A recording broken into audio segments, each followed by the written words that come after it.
ஒரு சகோதரன் என்னிடத்துல எந்த நாமத்திலே ஞானஸ்நானம் எடுத்தால் பரலோக ராஜ்யத்துக்கு வருவோம் என்று கேட்டார். ஒருவர் பிதா குமாரன் பரிசுத்தாவி என்றார். அப்படி அல்ல, ஒருவர் பிதா சுதன் பரிசுத்தாவி என்றார். ஒருவர் இல்லை கர்த்தராகிய இயேசு கிறிஸ்து என்றார். இன்னொருவர் இயேசு கிறிஸ்து என்றார். நாங்கள் யெகோவாவை பெற்றிருக்கிறோம், யெகோவா என்றார். கவனிங்கள், இத்தனை பேர் இத்தனை ஞானஸ்நானம் கொடுத்தால் அந்த மனிதன் என்ன செய்வான்? சற்றேனும் கவனிகள். இந்த உபதேசத்தை சற்று நிறுத்தி வைப்போம். ஊமையாக நாம் பார்க்கலாம்.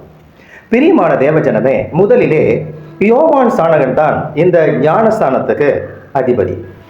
இந்த யோவான் ஸ்நானகன் முக்கா தண்ணியிலே நின்று கொண்டுதான் மக்களை அழைப்பான்.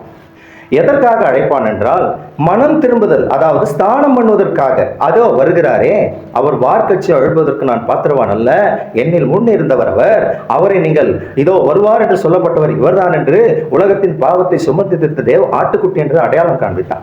அப்படி அடையாளம் காண்பித்து அநேகரை அழைப்பித்து மனம் திரும்புதலுக்கு, அவரை ஏற்றுக்கொள்ளுகிற மனம் திரும்புதலுக்காக அவர் ஞானஸ்நானம் தண்ணியிலே போய், நீ ஏற்றுக்கொள்ளுகிறையா, பழைய நிலையிலிருந்து புதிய நிலைக்கு வருகிறாயா என்று சொல்லி ஞானஸ்நானம் கொடுத்தார்.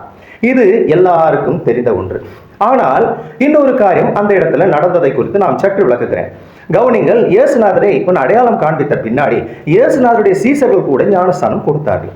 ஆனால் அப்படி கொடுக்கப்படும் பொழுது மக்கள் யோவான் ஸ்நானனிடத்துல, ஐயா, நீர் காண்பித்த ஒருவர் அங்கே இருக்கிறார், அவருடைய சீசர்களும் ஞானஸ்தானம் கொடுக்கிறார்கள், நீரும் ஞானஸ்தானம் கொடுக்கிறீர், இதுல யார் கொடுக்கிற ஞானஸ்தானம் பரலோகத்துக்கு போக முடியும் என்று கேட்டார்கள்.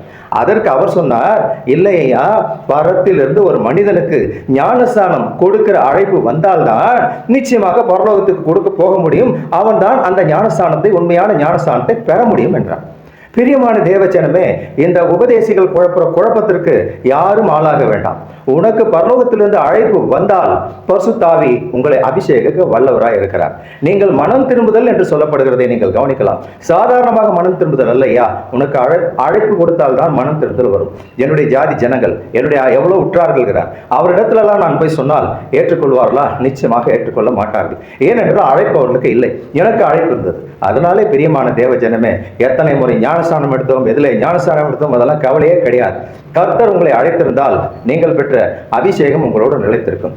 அதனாலே பிரியமான தேவஜனமே, கர்த்தர் அழைத்த ஞானஸ்நானமே சிறந்தது.